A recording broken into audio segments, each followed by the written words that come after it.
Assalamualaikum dan selamat sejahtera. Saya Muhammad Afiq Ani bin Jaafar, bernombor matrikulasi 97011708583501 yang belajar di Open University Malaysia, Lim Boh Seng, Ipoh. Di sini saya ingin membincangkan tentang slide PowerPoint yang telah disediakan oleh saya. Berikut adalah perkara-perkara utama untuk pengenalan tentang etika dan profesionalism dalam psikologi komuniti. Pertama, definisi dan kepentingan. Etika profesionalism adalah komponen penting dalam psikologi komuniti yang menumpukan pada pemahaman dan peningkatan kesejahteraan individu dalam konteks sosial mereka. Ahli psikologi komuniti perlu fokus untuk menekankan kepentingan persekitaran sosial, mengakui bahawa kesihatan mental dipengaruhi oleh faktor-faktor seperti budaya, status sosioekonomi dan dinamik komuniti. Selain itu, prinsip etika. Prinsip etika utama dalam psikologi komuniti termasuk menghormati hak dan maruah individu, kompetensi budaya dan komitmen terhadap keadilan sosial. Pemerkasaan dan sokongan. Profesional dalam bidang ini berdedikasi untuk memperkasakan komuniti, mempromosikan kerjasama dan sokongan kumpulan terpinggir untuk memastikan suara mereka didengar dan keperluan mereka dipenuhi. Kepekaan budaya. Amalan etika memerlukan kesedaran dan kepekaan budaya, memastikan bahawa intervensi disesuaikan dengan nilai-nilai dan keperluan unik komuniti yang pelbagai. Pendekatan kerjasama. Ahli psikologi komuniti sering bekerja dalam kerjasama dengan ahli komuniti, pihak berkepentingan dan organisasi. Hal ini kerana untuk membangunkan campur tangan yang berkesan dan mampan yang dapat mencerminkan keutamaan komuniti. Komitmen terhadap pembelajaran berterusan.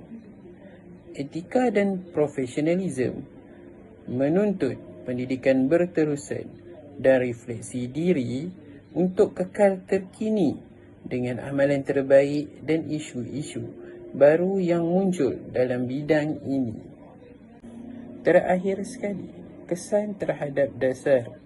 Dengan mematuhi piawai etika, ahli psikologi komuniti boleh mempengaruhi dasar yang menangani halangan sistematik dan mempromosikan kesihatan mental serta kesejahteraan di kalangan populasi. Poin-poin yang telah saya berikan dan bincangkan ini boleh berfungsi sebagai asas untuk membincangkan tentang kepentingan etika dan profesionalism dalam psikologi komuniti. Refleksi, iaitu memahami kerangka etika, memberi tumpuan kepada prinsip seperti kebajikan, tidak membahayakan dan keadilan, membimbing pembuatan keputusan dan mempromosikan amalan etika. Sokongan dan keadilan sosial, suatu kewajipan etika yang dapat mempengaruhi para profesional untuk menghadapi ketidakadilan dan berusaha ke arah akses yang adil kepada sumber dan peluang. Yang ketiga adalah kecekapan budaya, pengiktirafan perbezaan budaya dan kepekaan terhadap bagaimana ini dapat mempengaruhi pengalaman dan keperluan seorang individu. Terakhir sekali adalah pemerkasaan dan kerjasama. mengambil bahagian secara aktif dalam pembangunan campur tangan, memupuk kepercayaan dan mendapat penghormatan bersama. Selain itu adalah kerahsiaan dan kepercayaan. Pengambilan keputusan etika memerlukan keseimbangan antara ketulusan dan keperluan untuk melindungi maklumat sensitif